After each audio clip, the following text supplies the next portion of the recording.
আমার পাশের ফ্যাক্টরির সবাইকে ইমিগ্রেশন পুলিশ ধরে লেগেছে, আর এদিকে বড় ভাই রুমটা ছেড়ে দিয়েছে। তো আসসালামু আলাইকুম, আসলে সবাই ভালো আছেন? আজকের দিনটা যে এতটা খারাপ যাবে এটা চিন্তা ভাবনা করতে পারিনি।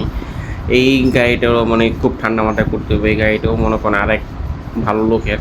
তো যাই হোক, আমি এদিকে দুষ্টাইম ফাইলিম করতেছি, সবাই হাসি গিলে কথাবার্তা বলতেছি। যাই হোক, দুষ্টাইম ফাইলিমের কাজ কাম আজকে এই গাড়িটার পর আর কোনো কাজ কাম নেই, তো আমি আস্তে ধীরে কাজ কাম করতেছি।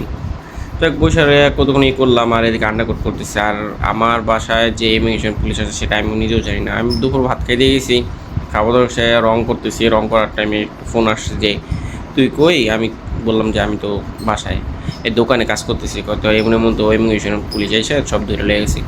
অবশ্যই এখন এখানে একটা কথা কেন বলতেছি আপনাদের, যে অনেক মানুষ আমাদের অনেক হ্যাডাম দেখে, অনেক ভাব দেখায়।